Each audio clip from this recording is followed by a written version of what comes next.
Screen time കാരണം കുട്ടികളുടെ cognitive ഡെവലപ്മെന്റിനെ വല്ലാതെ ബാധിക്കാറുണ്ട്. അതുകൊണ്ട് തന്നെ അവർക്ക് ലാംഗ്വേജ് ഡിലേ വരാറുണ്ട്. ലാംഗ്വേജ് ഡിലേ മാത്രമല്ല, പല ഡെവലപ്മെന്റ് ഡിലേസും വരാറുണ്ട്. ഇപ്പോഴത്തെ കുട്ടികൾക്ക് എല്ലാവർക്കും തന്നെ സ്ക്രീൻ ടൈം ഉണ്ട്. സ്ക്രീൻ ടൈം ഇഫക്റ്റീവായിട്ട് യൂസ് ചെയ്യാനും നമുക്ക് പറ്റും. കുറെ കൂടി ഇന്ററാക്ട് ചെയ്തിട്ടുള്ള സ്ക്രീൻ ടൈം ആണെങ്കിൽ കുട്ടികൾക്ക് ഹെൽപ്ഫുൾ ആയിരിക്കും. ചില കുട്ടികൾ പാരൻസ് പറഞ്ഞ് ഞാൻ കേട്ടിട്ടുണ്ട്, സ്ക്രീൻ ടൈം ഇത് കണ്ടതുകൊണ്ടാണ് എൻ്റെ കുട്ടി സംസാരിക്കാൻ തുടങ്ങിയത്. അവിടെ ഒരു ഇന്ററാക്റ്റീവ് സ്ക്രീൻ ടൈം ആയിരിക്കും അവർക്ക് കിട്ടുന്നത്. അതായത് ടി വിയിൽ സ്ക്രീനിൽ കാണുന്ന കാര്യങ്ങൾ പാരൻസും കൂടി ഇന്ററാക്ട് ചെയ്ത് അതെന്താ ഇതെന്താന്ന് ചോദിച്ച് അവരെയും കൊണ്ട് പറയിപ്പിച്ചുള്ള സ്ക്രീൻ ടൈം ആണെങ്കിൽ ഓക്കെയാണ്. അതും മാക്സിമം ഒരു ദിവസത്തിൽ ഹാഫ് ആൻ അവർ മാത്രം മതി സ്ക്രീൻ ടൈം. ഇപ്പോഴത്തെ കുട്ടികൾ 2 hours 3 hours 4 hours എന്ന് പറഞ്ഞ സ്ക്രീൻ ടൈം ഉണ്ട്, പക്ഷെ വേണ്ട. മാക്സിമം ഒരു ഹാഫ് ആൻ അവർ, അതും 2.5 വയസ്സിന് ശേഷം മാത്രം. പാരൻസിൻ്റെ എല്ലാവരുടെയും ശ്രദ്ധയ്ക്ക് കുട്ടികൾക്ക് സ്ക്രീൻ ടൈം പരമാവധി കൊടുക്കാതിരിക്കുക.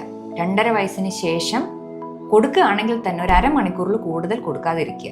കുട്ടികളിൽ സ്പീച്ച് ഡിലേയോ അല്ലെങ്കിൽ പേര് വിളിച്ചിട്ടുണ്ടെങ്കിൽ ശ്രദ്ധിക്കാതിരിക്കുകയോ മുഖത്ത് നോക്കി ഒരു കാര്യം നമ്മൾ പറയുന്നത് മനസ്സിലാക്കാതിരിക്കുകയോ ചെയ്യുകയാണെങ്കിൽ നിങ്ങൾ എത്രയും പെട്ടെന്ന് ഒരു പ്രൊഫഷണലിൻ്റെ സഹായത്തോടെ കുട്ടികളുടെ അസസ്മെൻ്റ് എടുക്കേണ്ടതാണ്.